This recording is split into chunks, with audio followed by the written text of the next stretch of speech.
দেখো আজকে আমরা তাহলে পড়ব গ্রিন রেভলিউশন, সবুজ বিপ্লব। ঠিক আছে, গ্রিন রেভলিউশন, গ্রিন রিভলিউশন। ঠিক আছে, এখন এই যে গ্রিন রেভলিউশন বা সবুজ বিপ্লব, মন দিয়ে শুনবে। ঠিক আছে, লেখার থেকে আজকে একটু শোনার দিকে বেশি মন দিবে, কারণ আমরা আলোচনা করব গ্রিন রিভলিউশন প্রেক্ষাপট, কিভাবে গ্রিন রিভলিউশন তোমার আসলো ভারতের কৃষিতে। ঠিক আছে, তো সেগুলো আলোচনা করব। তো দেখো, গ্রিন রিভলিউশনের একটা সুন্দর প্রেক্ষাপট রয়েছে, যদিও এটাকে সুন্দর বলা ভুল হবে, কারণ ভারতের রেসপেক্টিভে সেটা সুন্দর ছিল না। খাদ্য সংকট ছিল, ঠিক আছে, খাদ্যের অভাব ছিল, মানুষ ঠিকঠাক দুবেলা খেতে পেত না। সুতরাং এটাকে সুন্দর বলাটা মানবিকতার দিক দিয়ে একটু অন্যরকম খারাপ হবে আর কি। তো কিন্তু এই সবুজ বিপ্লব গড়ে ওঠার পিছনে একটা আমরা বলতে পারি যে প্রেক্ষাপটটা কিন্তু ভালো ছিল, যে সবুজ বিপ্লব ভারতের যে কৃষিতে আসলো কেন। ঠিক আছে, সেই প্রেক্ষাপটটা কিন্তু সুন্দর ছিল। সেই প্রেক্ষাপটটা আমরা আলোচনা করব, যেগুলো কিন্তু তোমরা বইয়ে পাবে না, এই প্রেক্ষাপটটা। তো নর্মালি সবাই তোমরা জানো যে গ্রিন রিভলিউশন কথাটি আমেরিকাতেও উইলিয়াম এস গার্ড প্রথম কিন্তু সবুজ বিপ্লব, গ্রিন রিভলিউশন কথাটি ব্যবহার করেন। ঠিক আছে, পরবর্তীতে কি ডক্টর নরমান বোরলাগ, ঠিক আছে, নরমান বোরলাগ এটাকে আরও বেশি জনপ্রিয় করেন। মানে গ্রিন রিভলিউশন কথাটা সর্বপ্রথম ব্যবহার করেছিলেন উইলিয়াম এস গার্ড। পরবর্তীতে গ্রিন রিভলিউশনটাকে কৃষিতে প্রচণ্ডভাবে ব্যবহার করেন কে? Doctor Norman Ernest Borlaug. ঠিক আছে, নরম্যান বোরলাগ নাম শুনেছি। ঠিক আছে, আর ভারতীয় কৃষিতে একে সবথেকে বেশি জনপ্রিয় করেন কে? ভারতীয় সবুজ বিপ্লবের জনক কাকে বলা হয় না?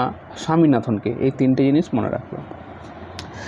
এখন আমি কি বললাম যে গ্রিন রিভলিউশনের প্রেক্ষাপটটা খুবই সুন্দর। এখন দেখো 1942-43 সাল, মানে যে সময়টাতে দ্বিতীয় বিশ্বযুদ্ধ হচ্ছিল। কত? 1942 এবং 43 সাল, যে সময়টাতে বিশ্বযুদ্ধ হচ্ছিল। এখন বিশ্বযুদ্ধ হওয়ার সময় 1942 এবং 43 সালে বাংলাতে বেঙ্গল যে খরা, ঠিক আছে, সেই খরা হয়েছিল। এখন খরার সাথে সাথে মানুষের যে ফুডের ক্রাইসিস, ঠিক আছে, সেই ফুডের ক্রাইসিসও কিন্তু প্রচণ্ড রকমভাবে হয়েছিল। ঠিক আছে, এখন কেন এই ক্রাইসিসটা হয়েছিল না? দ্বিতীয় বিশ্বযুদ্ধের সময় যখন বিশ্বযুদ্ধ চলছিল, তখন সৈনিকদের প্রচুর পরিমাণে খাবার দরকার হতো। সেই খাবার হচ্ছে কি তোমার, যেহেতু সেখানে ভারতীয় সৈনিকরা ইনক্লুড ছিলেন, সেই জন্যে বেশিরভাগ খাবারটা বেঙ্গল থেকে, ঠিক আছে, যেহেতু বেঙ্গল থেকেই পুরোটা নিয়ন্ত্রণ করা হতো, সেই জন্য বেশিরভাগ ফুডটা সেটা বেঙ্গল থেকে সাপ্লাই হতো। এবার বেঙ্গল থেকে সাপ্লাই হলে কী হবে, বেঙ্গলের লোকরা বা আশেপাশের যে সমস্ত রাজ্যের লোকেদের খাবারের একটা সংকট তৈরি হবে। কারণ যে সমস্ত খাবার প্রোডাকশন হতো সেই সময় বেশিরভাগটাই চলে যেত সেনাবাহিনীদের জন্য।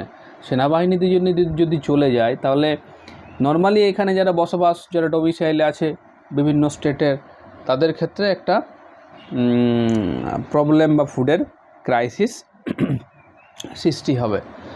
ঠিক আছে, এখন ব্যাপার হচ্ছে 1942 এবং 43 সালের এই ঘটনা।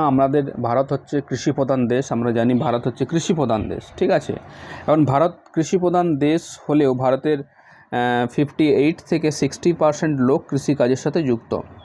ঠিক আছে, কিন্তু বর্তমান সময়ে যদি আমরা দেখি, বর্তমানের পার্সপেক্টিভে যদি আমরা দেখি, তাহলে হচ্ছে কি দেখবে এখন হচ্ছে কি কৃষিকাজের সঙ্গে কেউ জড়িয়ে থাকতে চাচ্ছে না। সেটা বিভিন্ন কারণে হোক, দাম পাচ্ছে না, বা অন্যান্য কারণে হোক, বাইরে স্টেটে কাজে চলে যাচ্ছে। ঠিক আছে, পরিযায়ী শ্রমিক, মাইগ্রেন্ট লেবার হিসেবে অন্য জায়গায় কাজে চলে যাচ্ছে।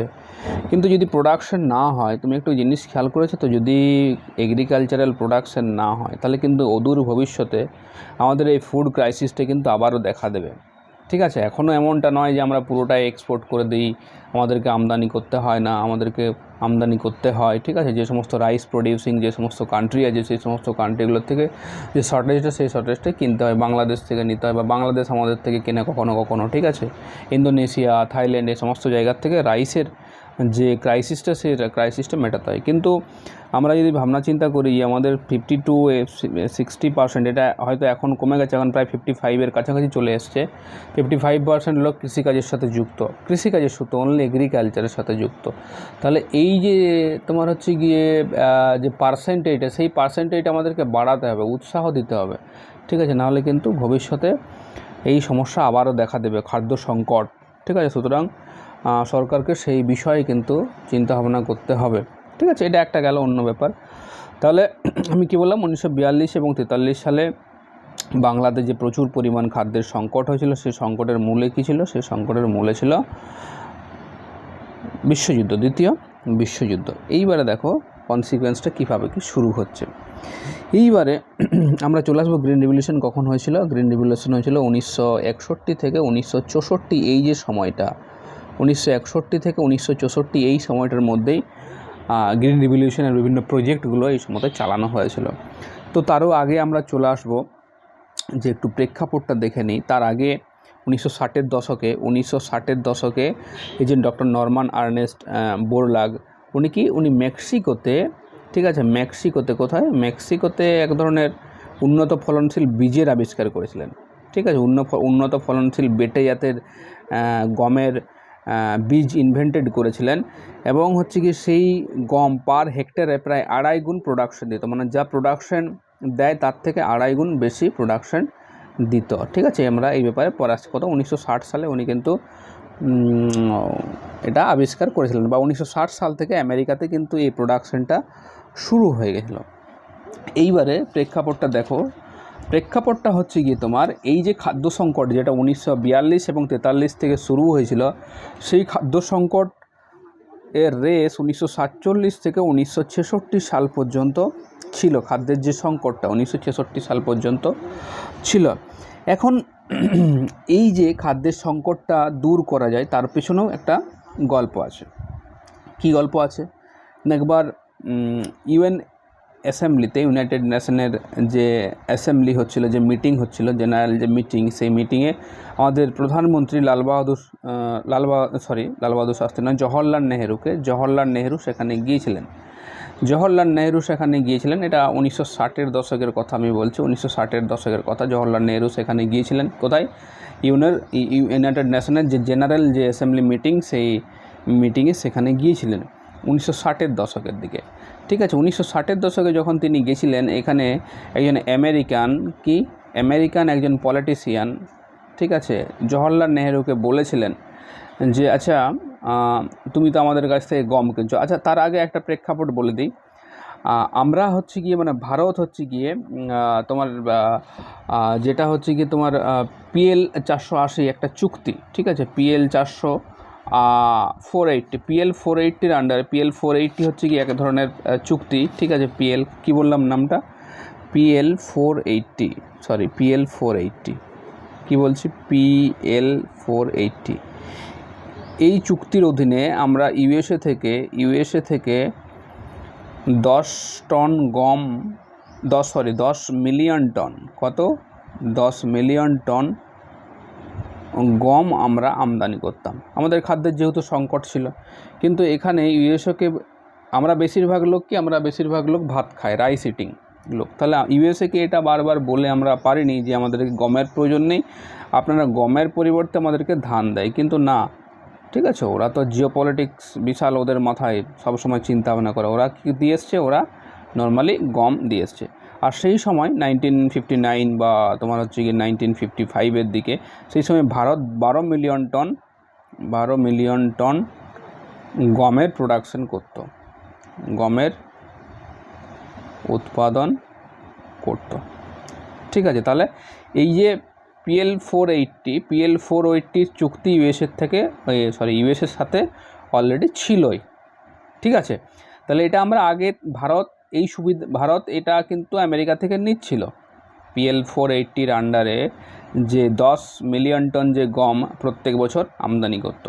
তাহলে কী হয়েছে? 1960-এ ইউএনের যে জেনারেল অ্যাসেম্বলির যে মিটিং, সেই মিটিংয়ে কথায় আমেরিকান এক পলিটিশিয়ান, ঠিক আছে, জওহরলাল নেহেরুকে বলার আগে আরও একটি ইনসিডেন্ট ঘটেছিলেন। সেটি হচ্ছে গিয়ে এই সময় বিভিন্ন তোমার হচ্ছে গিয়ে ইউএনের মিটিংয়ের সময় বিভিন্ন কারো হচ্ছে গিয়ে ডিবেটে কেউ কারো পাশে থাকে, সেরকম একটি ডিবেটে জওহরলাল নেহেরু রাশিয়ার পাশে বা সোভিয়েত ইউনিয়নের পাশে ছিলেন। কার পাশে ছিলেন? রাশিয়ার পাশে দাঁড়াচ্ছিলেন, আমেরিকার পাশে না দাঁড়িয়ে। ঠিক আছে, তাহলে সেই সময় আমেরিকান যে রাজনীতিবিদ তিনি কি বলেন? তিনি বলেন হচ্ছে গিয়ে যে তুমি তো আমাদের কাছ থেকে খাবার নিচ্ছ, ঠিক আছে, তুমি তো আমাদের কাছ থেকে খাবার নিচ্ছ, কিন্তু তুমি দাঁড়াচ্ছ কার দিকে? রাশিয়ার দিকে, তো রাশিয়ার পাশে দাঁড়াচ্ছ। ঠিক আছে, এই বিষয়টা জওহরলাল নেহেরুর কিন্তু ভেতরে লাগে, হার্টে লাগে। ঠিক আছে, মানে এটাতে ব্যথিত হন কথাটা শুনে যে আমরা আমেরিকার কাছ থেকে নিচ্ছি, উনি আমাকে ডাইরেক্টলি মুখের উপর বলছেন আর সাপোর্ট করছো তুমি রাশিয়াকে। এই বিষয়টা জওহরলাল নেহেরুর মাথায় বিশালভাবে কিন্তু হিট করে ব্যাপারটা, কথাটা। এরপরে কী হয়, জওহরলাল নেহেরু 1960 যখন ফিরে আসেন, সেই সময় তিনি ক্যাবিনেট যে সমস্ত মিনিস্টার হয় সেই ক্যাবিনেট মিনিস্টারদেরকে নিয়ে তিনি একটি মিটিং ডাকেন। সেই মিটিংয়ের একজন প্রখ্যাত মুখ ছিলেন সেই সময়কার এগ্রিকালচার মিনিস্টার, নামটা হচ্ছে কি তোমার সি সুব্রমণিয়াম। ঠিক আছে, কি সি সুব্রমণিয়াম,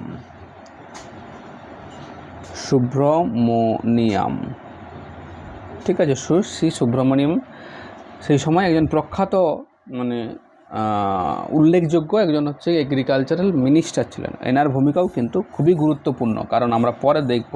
তাহলে দেখো, একটা কৃষি বিপ্লব হতে গেলে কত জনকে লাগে। ঠিক আছে, তো ইনসিডেন্টটা কোথায় হয়েছিল? এখানে যখন আমেরিকা বলেছিল ব্যাপারটা, তো সেই সময় জওহরলাল নেহেরু ভারতে ফিরে আসেন এবং তিনি ক্যাবিনেট ডাকার পর সি সুব্রমণিয়ামকে তিনি দায়িত্ব দেন যে কিছু না কিছু আমাদেরকে করতেই হবে, এরকম করে কিন্তু আর চলতে পারে না। আমাদেরকে কৃষিতে বা আমাদের যে কৃষি প্রোডাকশন, সেই কৃষি প্রোডাকশনে আমাদেরকে সাস্টেনেবল হতে হবে। সাস্টেনেবল মানে এই অর্থে সাস্টেনেবল হতে হবে যে আমাদের যে প্রয়োজনীয় যে ডিমান্ডটা আছে সেই ডিমান্ডটা আমরা নিজেরাই কিন্তু পূরণ করব, আমরা অন্যের উপর ভরসা করব না।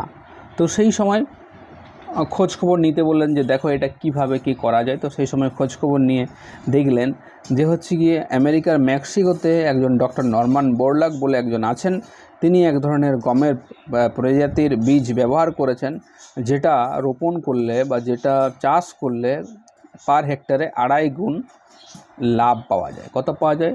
পার হেক্টরে 2.5 গুণ লাভ পাওয়া যায়। আচ্ছা, এটা একটা দিক গেল, এটা একটা ফার্স্ট চ্যাপ্টার আমরা বলতে পারি গ্রিন রেভলিউশনে। তাহলে আমরা যদি এটার শর্টকাট করি, ঠিক আছে, তাহলে কি হবে? আচ্ছা, তারও আগে একটা বলে রাখি, 1962 এবং 1964 দিকে কিন্তু খরা পড়েছিল, মনে রাখবে, ড্রট ইয়ার এগুলোকে বলা হয়, খরা।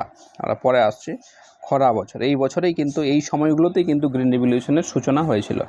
ঠিক আছে, তাহলে আমরা যদি এটার সারাংশ করি, সারাংশটা এটা দাঁড়াবে যে 1942 এবং 43 সাল থেকে যে ফুডের ক্রাইসিস, সেই ফুড ক্রাইসিসের মাত্রাটা সর্বাধিক পরিমাণে বেড়ে গেছিল।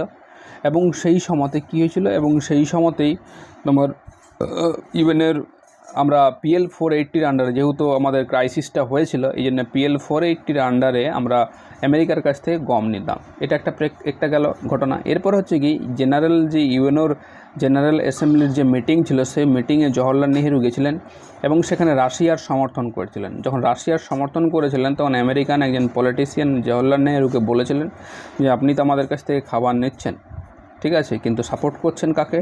রাশিয়াকে। তাহলে আমাদেরকে তো সাপোর্ট করা দরকার, আমরা আপনাদেরকে হেল্প করছি। এই কথাটাতে ব্যথিত হয়েছিলেন জওহরলাল নেহেরু এবং ভারতে এসে তিনি সি সুব্রমণিয়াম এবং তার ক্যাবিনেট যে মিনিস্ট্রি আছে সেই ক্যাবিনেট মিনিস্ট্রিকে বলেছিলেন যে আমাদের কিছু একটা করতে হবে, এইভাবে চলতে পারে না। এইটা হচ্ছে গিয়ে, আর সেই সময় তিনি খবর নিয়ে বলেছিলেন যে দেখো কোথায় কি হাই ইয়েল্ডিং ভ্যারাইটিসের কোথাও কিছু হচ্ছে কি না, বা আমাদের প্রোডাকশন কীভাবে বৃদ্ধি করা যায় তার খোঁজখবর নিতে তার দায়িত্ব দিয়েছিলেন সেই সময়ের কৃষিমন্ত্রী সি সুব্রমণিয়ামকে। ঠিক আছে, সি সুব্রমণিয়ামকে দায়িত্ব দিয়েছিলেন। ঠিক আছে, এখন দেখো আমরা জানি যে এটা ফার্স্ট চ্যাপ্টারে গেল। ঠিক আছে, এখন দেখো এটা 1960 পর্যন্ত। ঠিক আছে, এরপরে 1961, 62, 64 দিকে আমরা আস্তে আস্তে ঢুকবো। এটা ফার্স্ট চ্যাপ্টারে গেল। সেকেন্ড চ্যাপ্টারে কী হলো আমরা দেখব। এটা ফার্স্ট চ্যাপ্টার, সিনেমার মতো যদি আমরা ধরি, এটা ফার্স্ট চ্যাপ্টার।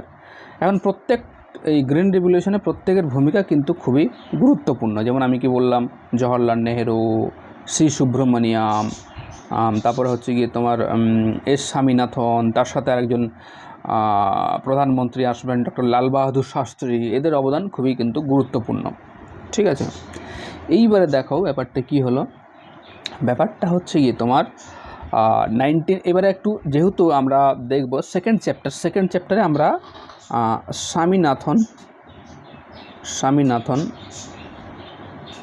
ঠিক আছে, স্বামীনাথন যাকে ভারতের গ্রিন রিভলিউশনের জনক বলা হয়, সেই স্বামীনাথন সম্বন্ধে আমরা একটু দেখব। তার এডুকেশনাল কোয়ালিফিকেশান, তিনি কোথা থেকে কী পড়েছেন, তিনি এটার সাথে কীভাবে ইনক্লুড হলেন, এই ব্যাপারগুলো একটু দেখতে হবে।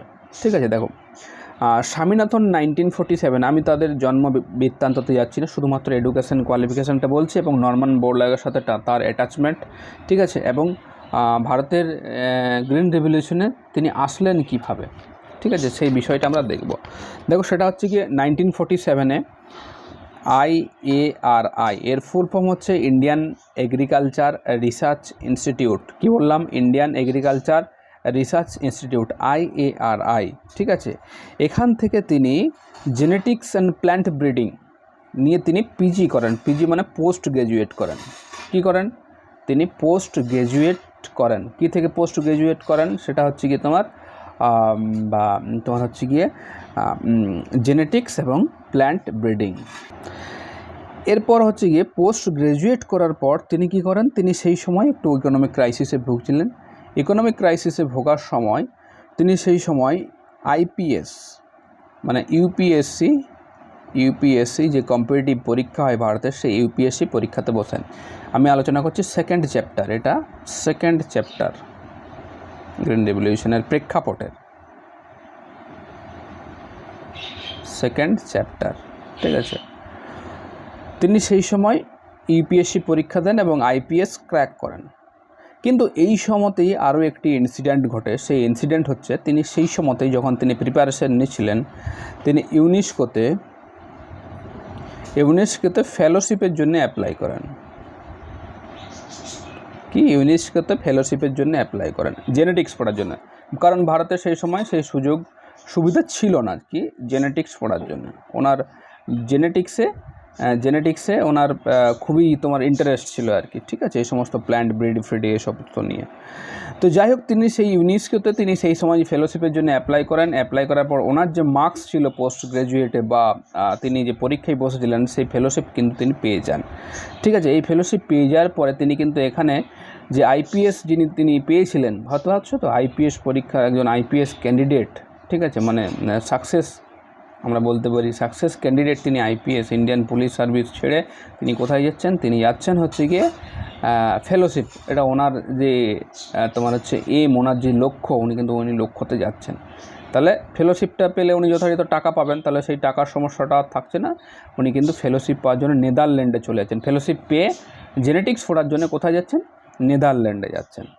এরপরে কী হচ্ছে? পরবর্তীতে, এটা 1947-48 ঘটনা বলছে। এর পরবর্তীতে 1952 সালে তিনি ক্যামব্রিজ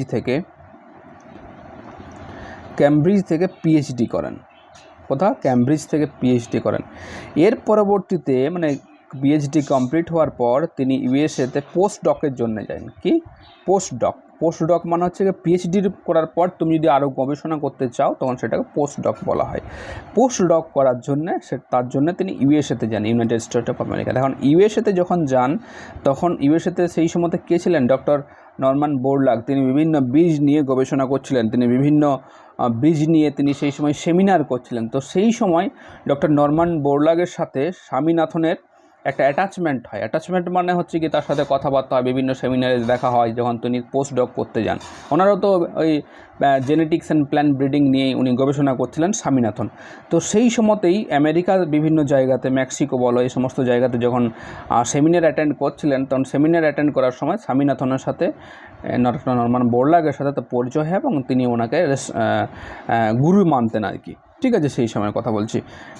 যথারীতি তিনি রেসপেক্ট করতেন, কারণ এত বড় একজন মহান একজন হচ্ছে গিয়ে এগ্রিকালচারিস্ট বা হচ্ছে গিয়ে সায়েন্টিস্ট, যিনি এই সমস্ত প্ল্যান্ট নিয়ে গবেষণা করছেন, যেহেতু একই ফিল্ডের, ওই জন্য ওনার প্রতি একটা বিশাল পরিমাণ রেসপেক্ট ছিল। এরপর হচ্ছে গিয়ে সেখানে গুপ্তগু হয়, তার মানে কথাবার্তা হয়, বেশি হয় কি, এর বেশি কিছু হয় না, জাস্ট তখন তার মোবাইলের সময় ছিল না যে মোবাইলে ভারতে এসে ফোন করবো, এবার কি হাই হ্যালো করবো, কেমন আছে না আছে, ওই সেমিনারে যতটুকু কথা হতো বাস এটুকুই। এরপরে কী হচ্ছে, 1952 সালের পর ক্যামব্রিজে পড়ার পর তিনি 2 বছর প্রায় 1954 সালে তিনি হচ্ছে ইন্ডিয়া চলে আসছেন। কে? স্বামীনাথন ইন্ডিয়া আসছেন। এবারে ইন্ডিয়া উনি যে ফিল্ডে পোস্ট ডক করেছেন, যে ফিল্ডে ডক্টরেট করেছেন, ইন্ডিয়া এসে দেখছেন যে এই ফিল্ডে ওনার কোনো কাজ নেই, কারণ ইন্ডিয়া তখনও কিন্তু ডেভেলপ হয়নি, তখনও তো হচ্ছে গিয়ে তার ওই সব দিক দিয়ে তখনও তার ইনস্টিটিউট খোলেনি, ব্যাপারটা বুঝতে পারছো তো। তখন কী করবেন, তিনি 3 থেকে 4 মাস বেকার বসেছিলেন ভারতে এসে পড়ে, ঠিক আছে, যেহেতু কোনো কাজ ছিল না তিনি বেকার বসেছিলেন। এরপরে কী হয়েছে, এরপরে 3 মাস পর তিনি হচ্ছে গিয়ে যে কটক রাইস রিসার্চ যে ইনস্টিটিউট, সেই ইনস্টিটিউটে, ঠিক আছে, একজন কন্ট্রাকচুয়াল টিচার হিসেবে বোটানির টিচার হিসেবে তিনি জয়েন করেন। এই যে কটক রাইস রিসার্চ ইনস্টিটিউটে তিনি কি বোটানির টিচার হিসেবে তিনি টেম্পোরারিলি বেসে কাজ শুরু করেন। বোটানির টিচার হিসেবে কটকে তিনি কাজ শুরু করেন। এই যে তোমার কটকে যখন কাজ শুরু হয়, এই কটকের সাথে আবার সরাসরি যুক্ত ছিলেন হচ্ছে গিয়ে তোমার শ্রী সুব্রমণিয়াম। দেখতে পাচ্ছ তো কী কোইন্সিডেন্ট। শ্রী সুব্রমণিয়াম কী ছিলেন? কৃষিমন্ত্রী ছিলেন। দেখো 1954 সালের পর 1954 সাল থেকে 1959 সাল পর্যন্ত কিন্তু তিনি কিন্তু পড়িয়েই গেছেন এবং বিভিন্ন বিষয় নিয়ে স্বামীনাথন গবেষণা করে গেছেন। এটা চ্যাপ্টার 2 গেল। তাহলে চ্যাপ্টার 1 শেষ হলো, চ্যাপ্টার 2 শেষ হলো, হয়েছে। ব্যাপারটা দেখো কী হলো, চ্যাপ্টার 1 চ্যাপ্টার 2 একটা জায়গাতে এসে থেমে গেলাম, সেটা হচ্ছে 1960। উনি কী করছেন, স্বামীনাথন কী করছেন? স্বামীনাথন হচ্ছে গিয়ে কটক রাইস রিসার্চ ইনস্টিটিউটের বোটানির টিচার হিসেবে বা প্রফেসর হিসেবে তিনি কন্ট্রাকচুয়াল টিচার হিসেবে তিনি সেখানে পড়াচ্ছেন। এরপর শ্রী সুব্রমণিয়াম স্বামীর কিন্তু একটা যাতায়াত ছিল, যেহেতু তিনি কৃষিমন্ত্রী ছিলেন, সেই জন্য শ্রী সুব্রমণিয়াম স্বামীর এই যে কটক রাইস রিসার্চ ইনস্টিটিউটের কিন্তু যাতায়াত ছিল। এই যাতায়াতের সূত্র ধরেই স্বামীনাথনের সাথে পরিচয় হয়েছিল। কী হয়েছিল ব্যাপারটা বুঝতে পারছো তো? স্বামীনাথনের সাথে পরিচয় হয়েছিল। এবার শ্রী সুব্রমণিয়াম পরবর্তী ক্ষেত্রে দেখেন, এই যে স্বামীনাথন যে ব্যক্তি, সেই স্বামীনাথন ব্যক্তি ব্রিড নিয়ে গবেষণা করেছেন, মানে বীজ নিয়ে গবেষণা করেছেন, বিভিন্ন প্রজাতি নিয়ে গবেষণা করেছেন, এবং এই স্বামীনাথনের সাথে ডক্টর নরমান বোরলাগের একটা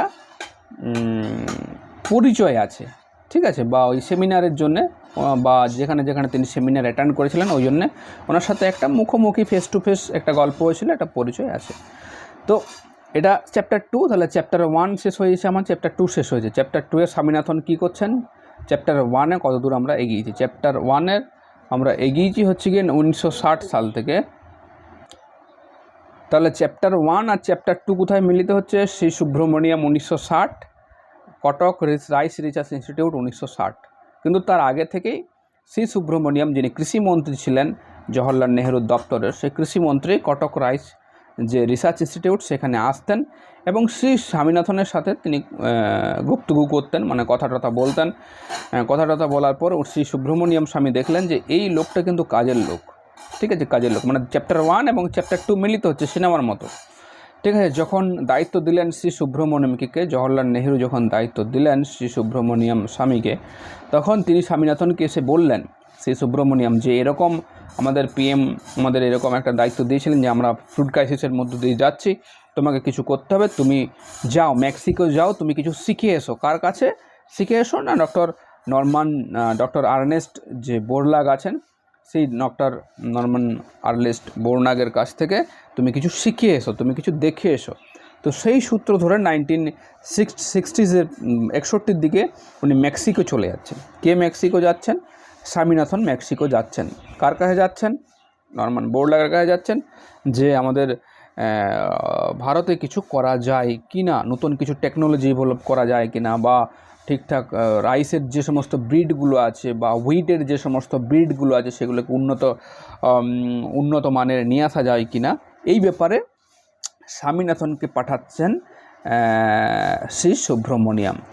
এরপর কিছু পাঠিয়ে ওখানে গবেষণা করে আসেন। গবেষণা করে আসার পর হচ্ছে গিয়ে তিনি 1963 সালে 1963 সালে, হ্যাঁ আচ্ছা দেখো তাহলে কি বলছিলাম, যেটা বলছিলাম সেটা হচ্ছে কি, ধরো পেনটা কোথায় রাখলাম, আবার একটু উঠে যেতে হয়েছিল, একজন এসেছিলেন। তো 1963 সালে কি বললাম, যে 1963 সালে কী হয়েছিল, 1963 সালে স্বামীনাথন ডক্টর নরমান বোরলাগকে ভারতে আমন্ত্রণ জানান। কী করতে আমন্ত্রণ জানান, বা ওনাকে ডেকে আনা হয়, যে হচ্ছে গিয়ে উনি যে বীজটা, যে হাইব্রিড যে প্রজাতিটা, ওনার যে বীজটা আছে, যেটা গমের যে বীজটা বাউন প্রজাতি, সেটা ভারতীয় ক্লাইমেটে, ভারতীয় জলবায়ুতে ঠিকঠাক ইফেক্টিভ হচ্ছে কিনা বা ঠিকঠাক প্রোডাকশন হচ্ছে কিনা, সেই জন্য 1963 সালে ডক্টর নরমান বোরলাগকে ডেকে আনা হয়। ঠিক আছে, 1963 সালে ভারতে, তো ভারতের বিভিন্ন জায়গাতে সেই বীজ বপন করা হয়, এবং বপন করার পর দেখা যায় যে যথারীতি কিন্তু প্রোডাকশন বেশি হচ্ছে।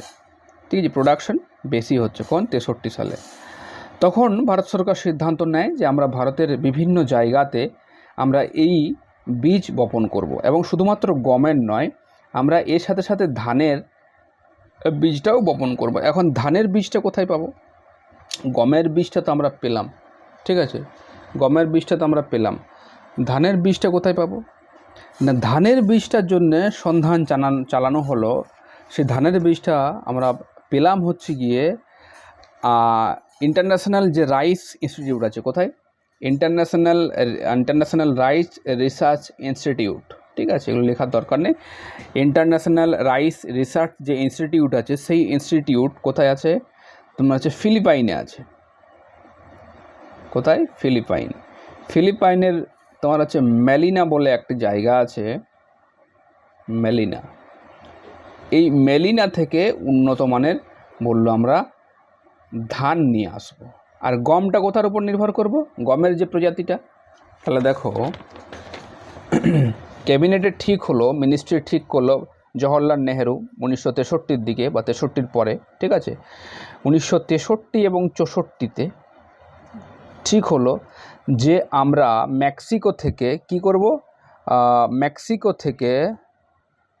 মেক্সিকো থেকে আমরা গমের যে বামন যে প্রজাতিটা আছে, গমটা নিয়ে আসবো, এবং ইন্টারন্যাশনাল রাইস রিসার্চ ইনস্টিটিউট যে আছে, সেই ইনস্টিটিউট থেকে ধানের প্রজাতি নিয়ে আসবো, এবং ধানের প্রজাতি নিয়ে এসে আমরা ভারতের বিভিন্ন জায়গাতে, এটা ম্যানিলা আছে, মানে অনেক সময় পড়ে ফিলিপাইনের ম্যানিলা। ঠিক আছে, ম্যানিলা থেকে নিয়ে আসবো ধানের প্রজাতি, এবং এই দুটো আমরা ভারতের বিভিন্ন জায়গাতে তোমার কি করব, রোপণ করব। এরপরে একটি দুর্ঘটনা ঘটে 1964-এ, জওহরলাল নেহেরুর হার্ট অ্যাটাক হয়, উনি মারা যান। ঠিক আছে, মারা যান। সেই সময় প্রধানমন্ত্রীর দায়িত্ব গ্রহণ করেন 1964 সালে, মে মাসের ঘটনা, ইনসিডেন্ট হয়েছিল, জওহরলাল নেহেরু মারা গেছিলেন। ঠিক 1964 সালে লাল বাহাদুর শাস্ত্রী তিনি ভারতের প্রধানমন্ত্রী হন। ইনি আরও একটু প্রোঅ্যাক্টিভ, ঠিক আছে, ইনি আরও প্রোঅ্যাক্টিভ, মানে জওহরলাল নেহেরুর থেকেও প্রোঅ্যাক্টিভ। ঠিক আছে, এখন ইনি বললেন যা করব তাড়াতাড়ি করব, কারণ 1961 থেকে 1962 থেকে 1964 পর্যন্ত এই সময়টা ছিল খরা, সেই সময় চলছে, প্রোডাকশন সেইভাবে হচ্ছিল না। তো লাল বাহাদুর শাস্ত্রী সেই সময় 1964 সালে এসে প্রচুর পরিমাণে জোর দেন, তার ক্যাবিনেট মিনিস্ট্রি শ্রী সুব্রমণিয়াম সেই সময় কৃষিমন্ত্রী ছিলেন, প্রচুর পরিমাণে জোর দেন যে এটাকে কীভাবে ডেভেলপ করতে পারে, তোমরা কিন্তু সেইভাবে শুরুটা করো, শুরুটা তো করতে হবে। ঠিক আছে, শুরুটা করো, শুরুটা না করলে কি করে হবে।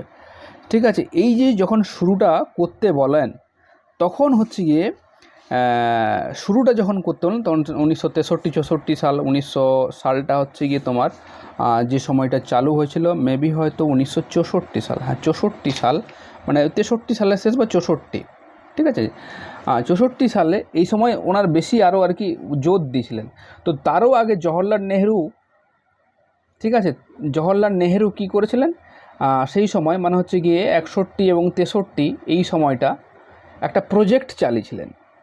ঠিক আছে, প্রজেক্টটা লাল বাহাদুর শাস্ত্রী আরও জোর দিয়েছিলেন। ঠিক আছে, 1961 থেকে 63 একটা তোমার হচ্ছে গিয়ে প্রজেক্ট চাইছিলেন। প্রজেক্টটার উদ্যোক্তা ছিল আমেরিকার ফোর্ড ফাউন্ডেশন। দেখো একটু গুলি গেল, আমি একটু বলে দিচ্ছি। তার মানে যখন ঠিক হলো, ঠিক আছে, এই 61-63 এই সময় মনে রাখবো, 1961 থেকে 164 এই সময়টা মনে রাখবো, কারণ এই সময়টাতেই আসল যত সমস্ত স্টেপগুলো গ্রহণ করা হয়েছে, ঠিক আছে, 1963। পার্টিকুলারলি কিন্তু ডেট মেনশন নেই কোন ডেটে কীটা করা হয়েছে।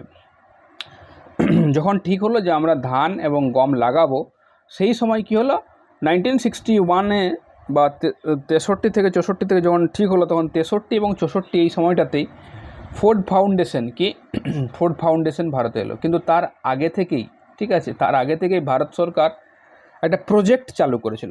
প্রজেক্টটার নাম ছিল হচ্ছে গিয়ে IADP। তোমরা সবাই নাম শুনেছ, ইন্টেনসিভ এগ্রিকালচার ডেভেলপমেন্ট প্রোগ্রাম, বা এটাকে অনেক সময় বলা হয় ইন্টেনসিভ এগ্রিকালচার ডিস্ট্রিক্ট প্রোগ্রাম, ঠিক আছে, এটাকেই বলা হয় ইন্টেনসিভ এগ্রিকালচার ডেভেলপমেন্ট প্রোগ্রাম অথবা ইন্টেনসিভ এগ্রিকালচার ডিস্ট্রিক্ট প্রোগ্রাম। তো এই প্রোগ্রামটা ভারত চালাচ্ছিল। এখন এই প্রোগ্রামটার দরকার হলো কেন, ঠিক আছে, এই প্রোগ্রামটার দরকার হলো কেন? আচ্ছা, এই প্রোগ্রামটাকে হেল্প করেছিল আমেরিকার এই যে ফোর্ড ফাউন্ডেশন আছে, কি ফোর্ড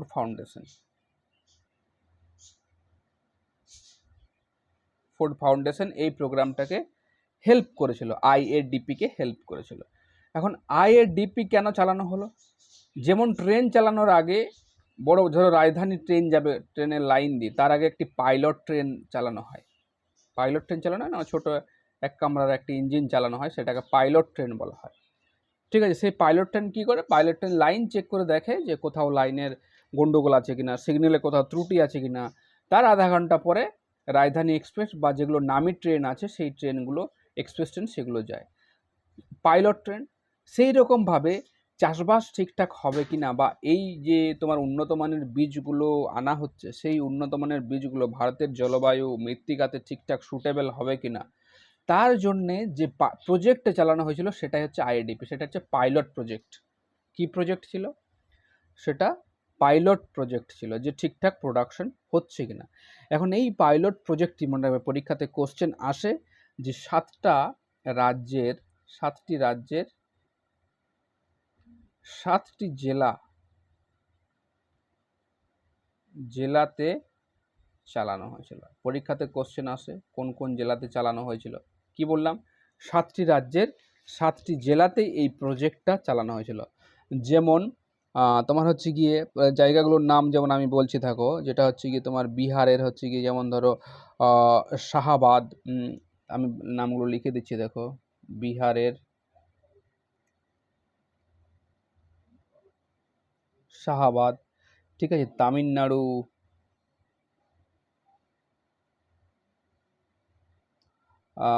থাঞ্জাভুর, ঠিক আছে, তামিলনাড়ুর হচ্ছে থাঞ্জাভুর, উত্তরপ্রদেশের হচ্ছে আলিগড়, ঠিক আছে, অন্ধ্রপ্রদেশের, এপি মানে অন্ধ্রপ্রদেশ, ঠিক আছে, পশ্চিম গোদাবরী, এই জায়গাগুলোতে পাইলট প্রজেক্টটা চালানো হয়েছিল। কি বলেছি? পাইলট প্রজেক্ট মানে হচ্ছে কি দেখা যে ঠিকঠাক হচ্ছে কিনা। ছত্তিশগড়ের রায়পুর,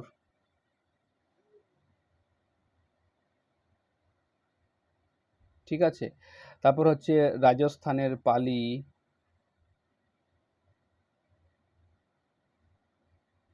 কটা হলো? 6টা হলো, 1 2 3, ছত্তিশগড়, পালি। আবার একটা হচ্ছে পাঞ্জাবের, আর একটা ছিল পাঞ্জাবের হরিয়ানা। তো দেখো এখানে তোমাদের একটা মনে প্রশ্ন জাগবে যে হচ্ছে কি অ্যাকচুয়ালি যে সবুজ বিপ্লব সেটা কিসের, মানে কোন ফসলের উপর সব থেকে বেশি গুরুত্ব দেওয়া হয়েছিল? এখানে মনে রাখবে সবুজ বিপ্লবে কিন্তু দুটোকেই গুরুত্ব দেওয়া ছিল, ধান এবং গমকে, ঠিক আছে। কিন্তু এখানে দেখে যে গমের প্রোডাকশন সব থেকে বেশি হচ্ছে ধানের থেকে। ব্যাপারটা বুঝতে পারছো তো? ধানের থেকে গমের প্রোডাকশন সব থেকে বেশি, 3 গুণ পর্যন্ত কোথাও বেশি হচ্ছে পার হেক্টরে। তখন কি করলো চাষিরাই, ধানের পরিবর্তে ধান না লাগিয়ে গম লাগানো হয়। মানে যে সমস্ত জায়গাগুলো, যেমন ধরো ইউপি, বিহার, পাঞ্জাব, এই সমস্ত জায়গাগুলোতে ধান এবং গম দুটোতেই চালু করা হয়েছিল। এই যে আমি 7টি রাজ্যের 7টি জেলা বললাম, এখানে ধান এবং গম দুটোই চালানো হয়েছিল প্রজেক্ট, কিন্তু আলটিমেট ফল দুটোতেই ভালো আসে। আলটিমেট ফল যেটা পার হেক্টরের উৎপাদন দুটোতেই ভালো আসে, কিন্তু দেখা যায় যে গমের উৎপাদন সবথেকে বেশি আসে, ওই জন্যে গমের উপর সবথেকে বেশি জোর দেওয়া হয়। এই জন্য আমরা পড়ি যে সবুজ বিপ্লব কিসের? সবুজ বিপ্লব গম কিন্তু শুধু নয়, গম হচ্ছে ধান দুটোই, গম এবং ধান দুটোই, কিন্তু পরবর্তীতে গমের দিকে আস্তে আস্তে শিফট করে গেছিলো। তো এই প্রজেক্টটা যখন চলে বা যখন আউটকাম রেজাল্ট আসে 1965 দিকে, তখন একটা হিউজ ইম্প্যাক্ট ফেলে। কখন? 1965 দিকে যখন আসে তখন একটা হিউজ ইম্প্যাক্ট পড়ে, ঠিক আছে? যে দেখছি প্রচুর তোমার প্রোডাকশন হচ্ছে, তাই তো, প্রচুর প্রোডাকশন হচ্ছে। তখন সরকার সিদ্ধান্ত নেয় যে আমরা উন্নত মানের বীজ বপন করব। কিন্তু এই যে পুরো ইনসিডেন্টটা, ঠিক আছে, নতুন বীজ আমদানি করা, আসল উদ্দেশ্য হচ্ছে বীজ, হাই ইয়েল্ডিং ভ্যারাইটিসের যে সিডসগুলো সেটাকে নিয়ে আসাটাই হচ্ছে, বা ভারতীয় জলবায়ু, ভারতীয় ক্লাইমেটে রোপণ বা বপন করার যে প্রসেস, সেই প্রসেসটাই সবুজ বিপ্লব নামে পরিচিত। এরপরেও 1965 দিকে যখন এটা সাকসেস হয়ে গেল, তখন পাঞ্জাব হরিয়ানাতে এগুলোতে প্র্যাকটিক্যালি লাগানো শুরু হয়ে গেল, ঠিক আছে? কৃষকদেরকে বলা হলো এই বীজটা লাগান, এই প্রজাতিটা লাগান। তখন 1968 দিকে প্রচুর পরিমাণে কিন্তু প্রোডাকশন আমরা পেলাম। এই যে ইনসিডেন্টটা, এই ইনসিডেন্টটা ভারতের ইতিহাসে সবুজ বিপ্লব নামে পরিচিত, ঠিক আছে?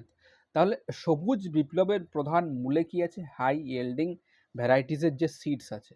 এখন এখানে এইটার থেকেও কোশ্চেন আসে, ঠিক আছে? সালগুলোর থেকে কোশ্চেন আসবে না, আমি তোমাদের পুরো ইনসিডেন্টটা বললাম যে কী কী হয়েছিল, কেনই বা গ্রিন রেভলিউশনের প্রয়োজন হয়েছিল। এখন এই যে গ্রিন রিভলিউশন হয়েছিল, এই গ্রিন রিভলিউশনের কিছু কম্পোনেন্ট ছিল, কিছু উপাদান ছিল, যেগুলো তোমরা কম বেশি সবাই জানো। কী কী উপাদান ছিল না? গ্রিন রিভলিউশনের আমরা জানি, এখানে পরীক্ষাতে কোশ্চেন আসবে যে গ্রিন রিভলিউশনের কটি উপাদান ছিল? 12টি উপাদান ছিল, মনে রাখবে। কটি উপাদান? 12টির উপাদান ছিল। এখন যে উন্নত মানের যে বীজটা যেটা আমরা নিয়ে আসবো, সেই বীজটা হচ্ছে গিয়ে হাই ইয়েল্ডিং ভ্যারাইটিসের যে সিডসটা, এটা একটা 1 নম্বর উপাদান, ঠিক আছে? এটা 1 নম্বর উপাদান।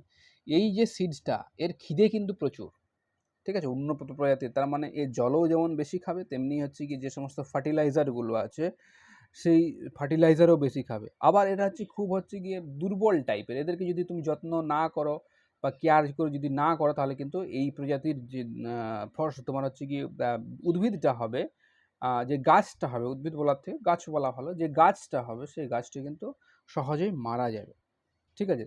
তাহলে 12টি উপাদান কী কী ছিল? যেহেতু যে এর সাথে ইনক্লুডিং আছে 2 নাম্বার আছে গিয়ে তোমার হচ্ছে গিয়ে জলসেচ। আচ্ছা, জলসেচ বাংলাতে লিখে দিচ্ছি, জলসেচ। এগুলো কিন্তু আসে যে কটি উপাদান বা কোনটি উপাদান নয়। 3টি হচ্ছে সার প্রয়োগ, কারণ খিদে বেশি আছে, সার লাগবে। তারপরে হচ্ছে কি কীটনাশক প্রয়োগ করতে হবে, কীটনাশক তোমাকে সবসময় নজরে রাখতে হবে, ঠিক আছে? তারপর হচ্ছে তোমার হচ্ছে ক্যাড, কমান্ড এরিয়া ডেভেলপমেন্ট, এটা বলছি কি, ঠিক আছে? 6 নাম্বার হচ্ছে গিয়ে ল্যান্ড রিফর্ম করতে হবে, ল্যান্ড রিফর্ম করতে হবে। সাথে কি আছে? সাথে হচ্ছে গিয়ে এগ্রিকালচারাল লোন দিতে হবে, ঠিক আছে?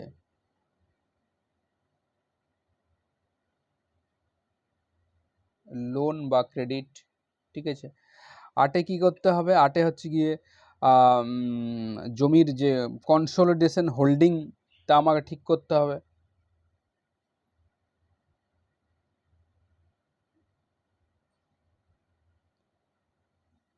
9 কি করতে হবে? ইলেকট্রিফিকেশন করতে হবে, জল টল তোলার জন্যে, ঠিক আছে? ইলেকট্রিফিকেশন লাগবে।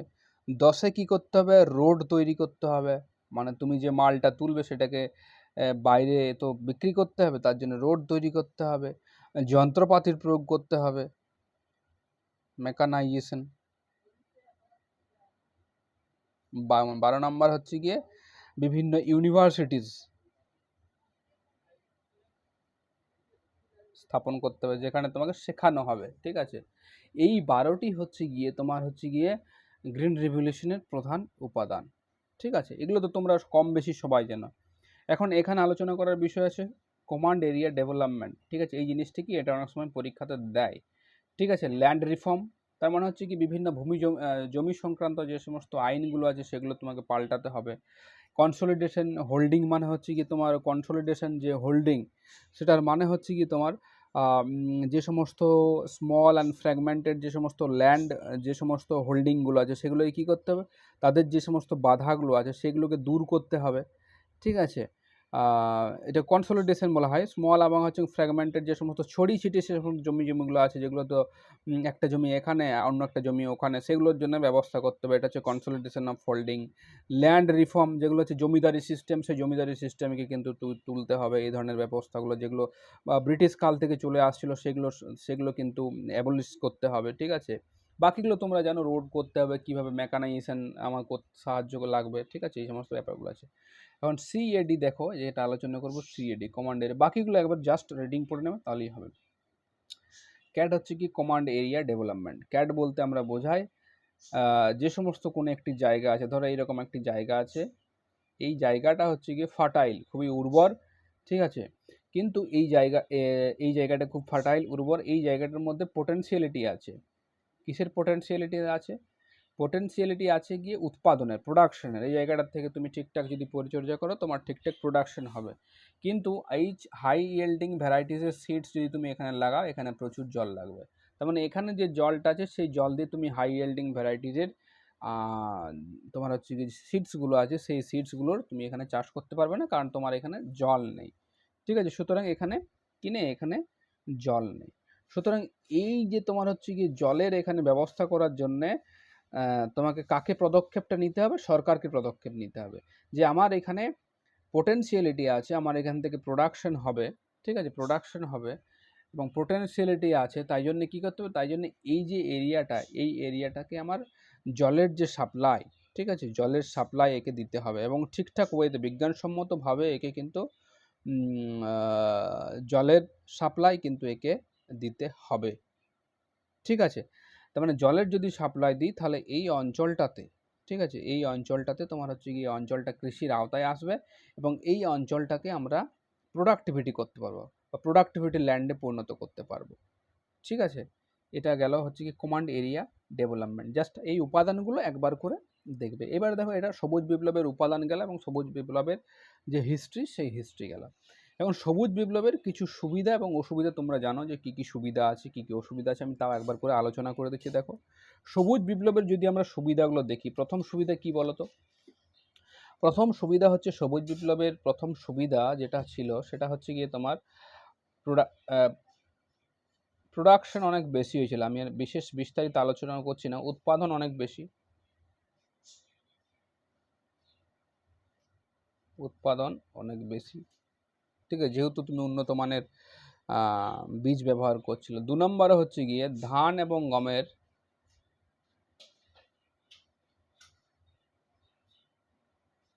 ডিফিউশন, মানে ধান এবং গমের বিস্তার। যখন দেখলো যে ধান এবং গমের চাষ ভালো হচ্ছে, তখন ফার্মাররা ধান এবং গমের বিভিন্ন জায়গাতে চাষ করতে লাগলো। তারপর হচ্ছে গিয়ে তোমার হচ্ছে গিয়ে আমদানি, মানে হচ্ছে reduction in import of food grains. তার মানে হচ্ছে গিয়ে তোমার আমদানি কম করতে হলো, আমদানির পরিমাণ কম হলো। তার মানে আমাকে ফুড গ্রেন আর আমদানি করতে হতো না, পরিমাণ কমে গেল। ঠিক আছে, বাইরে থেকে যেটা আমাকে আমদানি করে ইম্পোর্ট করে নিয়ে আসতে হতো সেই তার পরিমাণটা কম হলো। তারপর হচ্ছে ক্যাপিটালিস্টিক ফার্মিংয়ের উৎপত্তি হলো। মানে ক্যাপিটালিস্টিক ফার্মিং মানে পুঁজিবাদী চাষবাস। পুঁজিবাদী চাষবাসের উদ্ভব হলো। পুঁজিবাদী চাষবাসটা কি? পুঁজিবাদী হচ্ছে গিয়ে তোমার ক্যাপিটালিস্টিক ফার্মিং হচ্ছে কি যে সমস্ত কৃষকের ধরো 10 হেক্টরের বেশি জমি আছে, তারা কি করলো? তারা হচ্ছে গিয়ে তাদের কাছে গ্রিন রিভলিউশনটা আশীর্বাদ স্বরূপ, কারণ তারা এমনিতেই বড় লোক। ঠিক আছে, তারা কি করলো? তারা গ্রিন রিভলিউশনের যে সমস্ত টেকনোলজিগুলো, সেই টেকনোলজিগুলো ব্যবহার করলো। হাই ইয়েল্ডিং ভ্যারাইটিসের সিডস ব্যবহার করলো, তোমার হচ্ছে মেশিন ব্যবহার করলো উন্নত মানের, তারপর হচ্ছে কি সার ব্যবহার করলো। তার ফলে কি হলো? এই যে পুঁজিবাদী যে তোমার হচ্ছে কি যে সমস্ত বা ক্যাপিটালিস্টিক যে সমস্ত ফার্মারগুলো ছিল তারা আরও বেশি করে ক্যাপিটালিস্টিক মানে মূলধনী হতে লাগলো, মানে তারা মূলধনী চাষবাস হতে লাগলো। তার মানে এর অ্যাডভান্টেজটা কিন্তু একটা শ্রেণীর হাতেই কিন্তু চলে যেতে লাগলো। ঠিক আছে, এর সাথে সাথে কী হলো, ইন্ডাস্ট্রিয়াল গ্রোথ হলো, মানে শিল্পের গ্রোথ হলো। এখন শিল্প বলতে কি, শিল্পের শিল্পের গ্রোথ হচ্ছে গিয়ে শিল্পের উন্মেষ।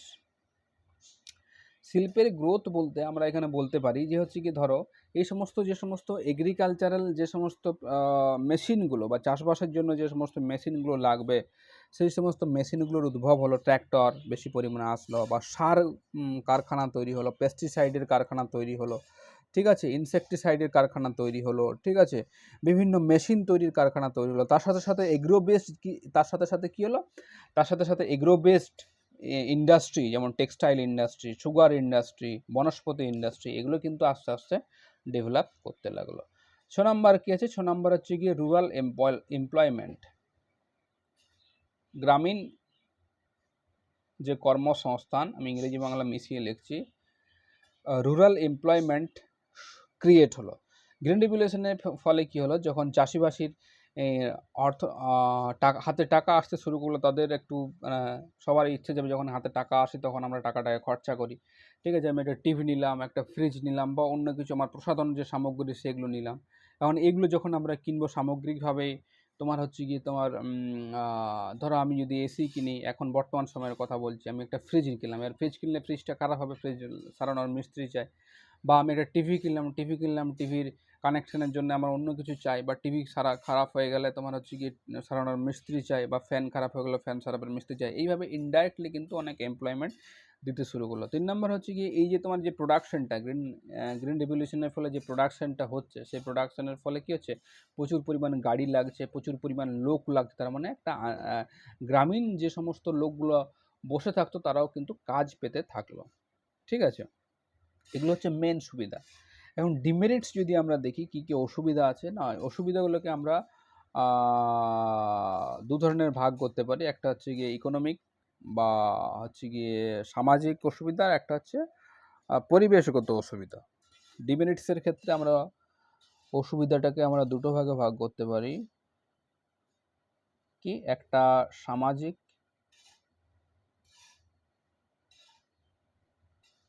এবং অপর একটা কি, একটা হচ্ছে পরিবেশগত অসুবিধা। পরিবেশগত অসুবিধা।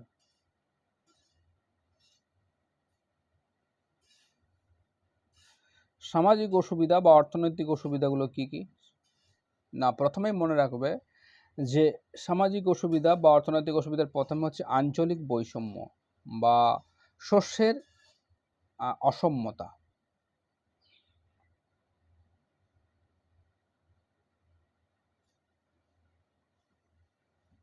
ঠিক আছে, শস্যের অসম্যতা বলতে হয়েছিল, দেখো এখানে ইন্টারক্রপ যে ইমব্যালেন্স সেটার কথা বলা হয়েছে।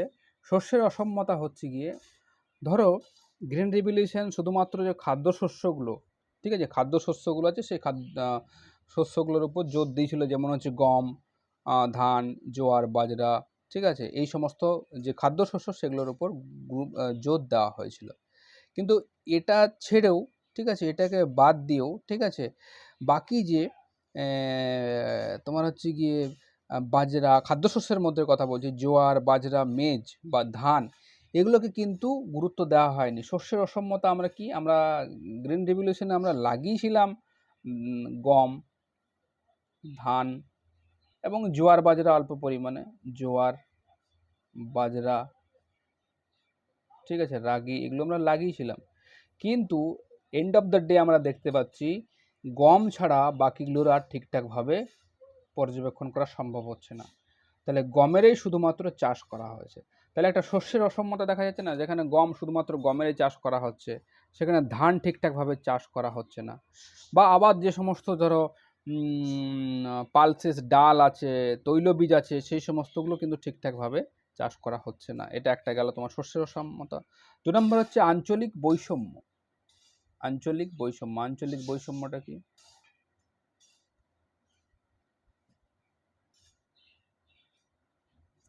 আঞ্চলিক বৈষম্য, আঞ্চলিক বৈষম্য হচ্ছে গিয়ে এই যে গ্রিন রিভলিউশন কি একটা আঞ্চলিক বৈষম্যের সৃষ্টি করেছিল।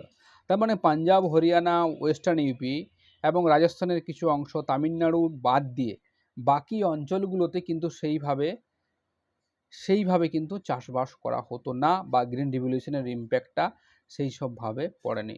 খুব হার্ডলি টাচ করেছিল আসাম, বিহার, ওয়েস্ট বেঙ্গল, উড়িষ্যা। তাহলে আমরা যদি গ্রিন রিভলিউশনের বৈষম্য দেখি, যে গ্রিন রিভলিউশন একটা বৈষম্য সৃষ্টি করেছে, গ্রিন রিভলিউশন পাঞ্জাব, হরিয়ানা, ঠিক আছে, পশ্চিম উত্তরপ্রদেশ এবং পূর্ব রাজস্থানের কিছু অংশেই সীমাবদ্ধ ছিল, এবং তামিলনাড়ুর কিছু অংশ, ঠিক আছে, এবং অন্ধ্রপ্রদেশের কিছু অংশ সীমাবদ্ধ ছিল। বাকি এন্টায়ার ভারতবর্ষে যদি বিচার করো তাহলে কিন্তু গ্রিন রিভলিউশনের ইম্প্যাক্টটা সেইভাবে পড়েননি।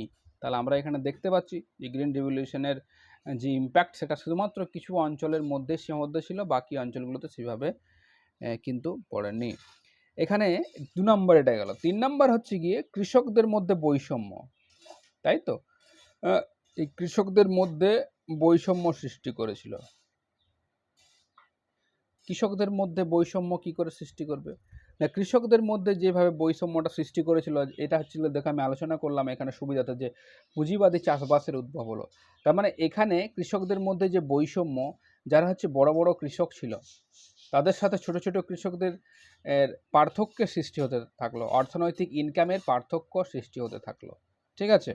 তাহলে গ্রিন রিভলিউশন কি করেছিল? গ্রিন রিভলিউশন আসার ফলে কৃষকদের যেমন 10 হেক্টর বেশি যাদের জমি, তাদের প্রোডাকশন বেড়েছিল, কিন্তু তার 10 হেক্টরে যাদের কম, তারা তো সেইভাবে ব্যবহার করতে পারছিল না, তাদের কাছে টাকা নেই, টাকা আছে এদের কাছে, এরা ঠিকঠাকভাবে ব্যবহার করছিল, কিনছিল, সার কিনছিল, কিন্তু সেইভাবে ছোট কৃষক যারা, তারা কিন্তু সেই পুরনো পদ্ধতিতেই চাষবাস করছিল, পুরনো বীজেরই চাষবাস করছিল। তার ফলে তাদের প্রোডাকশনটা বা হাই ইয়েল্ডিং ভ্যারাইটিসের লাগানোর পরেও তাদের আলটিমেট প্রোডাকশনটা কিন্তু অনেক কম ছিল। তাহলে এখানে উৎপাদনের একটা ফারাক আমরা দেখতে পাচ্ছি। উৎপাদনের ফারাক হলে আমরা কি পাবো? এখানে টাকার ফারাকও আমরা একটা দেখতে পাবো, তাহলে কৃষকদের মধ্যে আঞ্চলিক যে বৈষম্য, সেই আঞ্চলিক বৈষম্য সৃষ্টি হয়েছিল।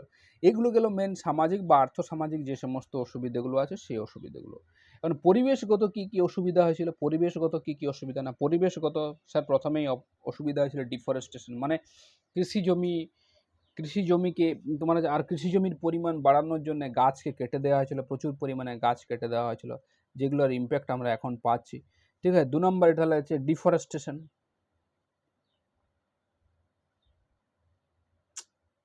বনচ্ছেদ লিখো, বনচ্ছেদন করা হয়েছিল। 2 নম্বর কি হয়েছিল? 2 নম্বর হচ্ছে কি ভৌম জলের যে সঞ্চয়টা সেটা কম হতে শুরু করে, কারণ হাই ইয়েল্ডিং ভ্যারাইটিসের যে সিডসগুলো আছে, সেই সিডসগুলো যখন চাষ করা হচ্ছিল প্রচুর পরিমাণে জল লাগছিল। সেই জল আমরা কোথা থেকে পাচ্ছিলাম না, সেই জল আমরা গ্রাউন্ড ওয়াটার থেকে তুলে নিয়ে আসছিলাম। তার ফলে কী হচ্ছিল? তার ফলে গ্রাউন্ড ওয়াটার যে লেভেলটা, সেই গ্রাউন্ড ওয়াটার লেভেলটা আস্তে আস্তে আস্তে আস্তে নিচের দিকে নামতে শুরু করে। এটা একটা গেল, ঠিক আছে, depletion of ground water level. এরপরে হচ্ছে গিয়ে যে জমিগুলো, সেই জমিগুলো ইনফার্টাইল হয়ে যাচ্ছিল, কেন ইনফার্টাইল হচ্ছিল? এটাও হচ্ছে কি ভৌম জলের সাথে যুক্ত আছে। প্রচুর পরিমাণে যখন আমরা জলসেচ করি কোনো একটা জায়গাতে প্রচুর পরিমাণে জলসেচ করি, তখন কি হচ্ছে, জল ধরো এই গড়িয়ে যাচ্ছে, এই অঞ্চলের উপর দিয়ে গড়িয়ে যাচ্ছে, ঠিক আছে, অঞ্চলের উপর দিয়ে গড়িয়ে যাচ্ছে। এখন এই জলের সাথে কি শুধুমাত্র তো জল আসে না, জলের সাথে বিভিন্ন খনিজ লবণ আসে। সেই খনিজ লবণগুলো কি হয়, সেই খনিজ লবণগুলো কি জলের সাথেই থাকে, জল ধরো বাষ্পীভূত হয়ে যায়, সেই খনিজ লবণগুলো কিন্তু পড়েই থাকে। তাহলে মাটিটা লবণাক্ত হয়ে যাচ্ছিল। আমরা বিশেষ করে উত্তরপ্রদেশের কিছু জায়গা, পাঞ্জাবের কিছু জায়গা, যে সমস্ত জায়গাগুলো আছে সেগুলো কিন্তু এখন বিশেষ পরিমাণে কিন্তু তোমার হচ্ছে গিয়ে লবণাক্ত হয়ে গেছে। তার মানে লবণাক্ত কেন হয়েছে? এই যে অতিরিক্ত জলসেচের ফলে লবণাক্ত হয়েছে। 4 নম্বর হয়েছে বিভিন্ন পরিবেশগত দূষণ সৃষ্টি হয়েছে। পরিবেশগত দূষণ বা এনভায়রনমেন্টাল যে পলিউশনসগুলো আছে, যেমন ইনসেকটিসাইড ব্যবহার করা বা পেস্টিসাইড ব্যবহার করার ফলে কী হয়েছে, সেগুলো যেমন আমাদের প্রোডাকশন বেশি দিয়েছে, কিন্তু সেগুলো জলের মাধ্যমে এসে নদীতে বা আমাদের পানীয় জলে সেগুলো পড়েছে, তাহলে জল দূষণ ঘটিয়েছে, ঠিক আছে। আবার বিভিন্ন ফসল স্প্রে করার সময়, ঠিক আছে, বিভিন্ন ক্রপস যখন আমরা ইনসেকটিসাইড স্প্রে করি, ঠিক আছে, সেগুলো তার দানাগুলো কি হয়েছে ধর কোনো একটা স্প্রে করেছি, কোনো একটা ফসল এইভাবে স্প্রে করেছি, সেই সমস্ত দানাগুলো কি, সেই সমস্ত স্প্রের বা ওষুধের দানাগুলো সরাসরি বায়ুতে এসে মিশেছে, সেই বায়ু আমরা ইনহেল করেছি, তার ফলে আমাদের শরীর ক্ষতি হয়েছে, বা আমাদের যে পলিউশন বা এয়ার পলিউশন, সেই এয়ার পলিউশন কিন্তু হয়েছে। আবার মাটির মধ্যে থাকা অতিরিক্ত পেস্টিসাইড ব্যবহার করার ফলে, ইনসেকটিসাইড ব্যবহার করে মাটির মধ্যে থাকা বিভিন্ন অণুজীবগুলো যে আছে, মাইক্রো অর্গানিজম যেগুলো আছে, সেই মাইক্রো অর্গানিজমগুলোর কিন্তু মারা গেছে, বেশিরভাগ মাইক্রো অর্গানিজমগুলো কিন্তু মারা গেছে। ঠিক আছে, তাহলে এগুলো হচ্ছে কি পরিবেশগত তোমার হচ্ছে গিয়ে পলিউশন, পরিবেশগত দূষণ যেগুলো হয়েছে, পরিবেশগত দূষণ এইভাবে হয়েছে। তারপর শব্দ দূষণ হয়েছে, গ্রিন রিভলিউশনের ফলে কীভাবে শব্দ দূষণ হয়েছে না, যে সমস্ত ট্র্যাক্টরগুলো, পুরনো যে ট্র্যাক্টরগুলোতে প্রচুর আওয়াজ হতো, বা ধান কাটার সময় যে সমস্ত মেশিনগুলো, সেগুলোতে প্রচুর আওয়াজ হয়, যেগুলো বিভিন্ন ছোটো ছোটো অণুজীব বা বিভিন্ন তোমার হচ্ছে আশেপাশে যে সমস্ত পশু পাখি, তাদেরও কিন্তু বিনাশ ঘটিয়েছে। ঠিক আছে, তাহলে শব্দ দূষণও হয়েছে। সামগ্রিকভাবে আমরা দেখতে পাচ্ছি যে ইনডাইরেক্টলি কিন্তু আমাদের যে গ্রিন রিভলিউশন কিছু না কিছু হেলথ হ্যাজার্ড কিন্তু ঘটিয়েছে। ঠিক আছে, যাই হোক, এটা গেল গ্রিন রিভলিউশনের কিছু অ্যাডভান্টেজ এবং ডিসঅ্যাডভান্টেজ, অসুবিধাগুলোকে আমরা সামাজিক এবং পরিবেশগত অসুবিধার আন্ডারে ফেলতে পারি। এবার দেখো, এই যে গ্রিন রিভলিউশনের ইম্প্যাক্ট যেটা আমরা দেখলাম, সেটা কিন্তু টেম্পোরারি ছিল, তাই তো? গ্রিন রিভলিউশনের যে ইম্প্যাক্ট, সেটা হচ্ছে একটা সময় আমরা পেলাম, কিন্তু আমরা দেখলাম যে গ্রিন রিভলিউশন পদ্ধতির মাধ্যমে, বা গ্রিন রিভলিউশনের যে সমস্ত পদ্ধতিগুলো অবলম্বন করা হয়, সেই পদ্ধতির মাধ্যমে যদি আমরা চাষবাস করি, তাহলে কি হবে? চাষবাস করলে ক্ষতি আমাদের বেশি হচ্ছে। আমরা টেম্পোরারিলি লাভ পাচ্ছি, কিন্তু আমাদের ক্ষতি বেশি হচ্ছে। এটা করতে করতে সেটা পরিবেশগত ক্ষতি হোক, সেটা সামাজিক ক্ষতি হোক। তো এই ক্ষতির হাত থেকে মুক্তি পাওয়ার জন্য 2004 সালে অনেক গবেষণা চিন্তাভাবনার পর সেকেন্ড গ্রিন রিভলিউশন চালু হলো। সেকেন্ড গ্রিন রিভলিউশন মানে কি? সেকেন্ড গ্রিন রিভলিউশন মানে হচ্ছে গিয়ে গ্রিন রিভলিউশনেরই একটি অংশ, যেখানে পরিবেশের কোনো ক্ষতি সাধন না করে, মানে পরিবেশের কোনো ক্ষতি সাধন না করে যখন আমরা কৃষিকাজটাকে সাস্টেনেবল বেসিসে করছি, তার মানে সাস্টেনেবল ক্ষতিতে মানে হচ্ছে কি, আমরা এখন নিজেদের মতো প্রোডাকশন করছি এবং ভবিষ্যৎ প্রজন্ম যেটা সেটা থেকে সুযোগ সুবিধা পায় এবং সুবিধাভোগী হয় আর কি। তো সেটাকে চিন্তাভাবনাটা সেরকমটা রেখে যখন আমরা চাষবাসটা করছি, তখন সেটা হচ্ছে গিয়ে সেকেন্ড গ্রিন রিভলিউশন। মনে রাখবে তাহলে সেকেন্ড গ্রিন রিভলিউশনটা কি? সেকেন্ড গ্রিন রিভলিউশনটা হচ্ছে গিয়ে পরিবেশের কথা চিন্তা ভাবনা করে, ভবিষ্যৎ প্রজন্মের কথা চিন্তা ভাবনা করে যখন আমরা গ্রিন রিভলিউশনটাকে আরও ফার্দার এগিয়ে নিয়ে যাচ্ছি, তখন সেটাকে বলা হচ্ছে সেকেন্ড গ্রিন রিভলিউশন। তাহলে এখানে সেকেন্ড গ্রিন রিভলিউশনও কিন্তু পরীক্ষাতে আসতে পারে। তার মানে কিছুই না, গ্রিন রিভলিউশনের যে দোষ ত্রুটিগুলো আছে, সেই দোষ ত্রুটিগুলোকে মুক্ত করার পর তুমি যেভাবে চাষবাসটা করছো প্রাকৃতিকভাবে, সেটাকেই বলা হচ্ছে সেকেন্ড গ্রিন রিভলিউশন। এবারে সেকেন্ড গ্রিন রিভলিউশনেও কিছু স্ট্র্যাটেজি নেওয়া হয়েছিল। কী কী স্ট্র্যাটেজি নেওয়া হয়েছিল বা কী কী অবজেক্টিভ নেওয়া হয়েছিল না, প্রথমে হচ্ছিল মাইক্রো ইরিগেশন, মানে যেখানে যতটুকু জল লাগবে সে সমস্ত জায়গাতে ততটুকুই জল দাও। ক্যানেলের মাধ্যমে প্রচুর পরিমাণে জলের খরচা হয় এবং জল লবণাক্ত হয়ে যেতে পারে, তার জন্য যে সমস্ত জায়গাতে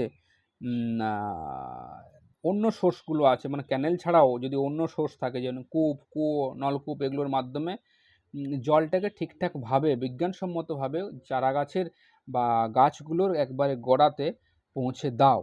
ঠিক আছে, এটাকে মাইক্রো ইরিগেশন সিস্টেম বলা হয়। এবারে মাইক্রো ইরিগেশন সিস্টেমটা কী করা হয়, এখানে যদি এইভাবে ব্যবহারটা করা যায়, তাহলে জলের ঠিকঠাক ব্যবহার করা হয়, সারের ঠিকঠাক ব্যবহার করা যায়। এটা একটা গেল। 2 নম্বর এলিমেন্টস হচ্ছে অর্গানিক ফার্মিং। কি? অর্গানিক ফার্মিং জিনিসটি কি? আমরা জানি অর্গানিক, আমরা এখন সবাই অর্গানিক খেতে চাই। ঠিক আছে, অর্গানিক মানে হচ্ছে কি, যেগুলো আমাদের স্বাস্থ্যের কোনো হেলথ হ্যাজার্ডস যেগুলো ঘটাবে না, সেই সমস্ত পদ্ধতি অবলম্বন করে ফুড কোয়ালিটি, তারপর হচ্ছে গিয়ে ফার্টিলাইজার বা পেস্টিসাইড বা ইনসেকটিসাইড যেগুলো আছে, ঠিক আছে, হ্যাজার্ড ফ্রি অর্গানিক ফুড, ঠিক আছে, যাতে প্রোডাকশন হয়, সেই দিকে কিন্তু নজর দিতে হবে। ঠিক আছে, সেই দিকে নজর দিতে হবে। এটা গেল অর্গানিক ফার্মিং। তার মানে আমরা যেগুলো ব্যবহার করব সেগুলো যেন আমাদের শরীরের ক্ষতি না হয়, সেটাকে অর্গানিক ফার্মিং বলা হয়। বা যে আলটিমেট যে প্রোডাক্টটা আমরা পাবো, আর তোমার হচ্ছে কি প্রোডাকশনটা, সেটা আমাদের শরীরে যাতে না ক্ষতি করে সেটা। ঠিক আছে, এরপরে আছে কি তোমার ইকো এগ্রিকালচার। ইকো এগ্রিকালচার মানে কি? ইকো এগ্রিকালচার হচ্ছে কি এক ধরনের এগ্রিকালচার যেখানে অ্যাপ্রোচ করা হয় হচ্ছে গিয়ে তোমার বায়োডাইভার্সিটি যেটা আছে, বায়োডাইভার্সিটি সেই অঞ্চলের যে বায়োডাইভার্সিটি সেই বায়োডাইভার্সিটিকে বজায় রেখে, ঠিক আছে, বা প্রোডাক্টিভিটি বা নেচারের কথা মাথায় রেখে আমাদেরকে এগ্রিকালচারটা করতে হবে। তার মানে পরিবেশের কথা মাথায় রেখে ইকো এগ্রিকালচার। ইকো এগ্রিকালচার পরিবেশের কথা মাথায় রেখে, পরিবেশের যাতে হ্যাম্পার না হয় তার কথা মাথায় রেখে আমরা যেমন ইকো ট্যুরিজম ব্যবহার করি, ঠিক আছে, নেচার ফ্রেন্ডলি আমাদেরকে কিন্তু চাষবাস করতে হবে। এরপরে হচ্ছে কি হোয়াইট এগ্রিকালচার, এটাও পরীক্ষাতে আসে। হোয়াইট এগ্রিকালচার, হোয়াইট এগ্রিকালচারটা কি? Sorry, white agriculture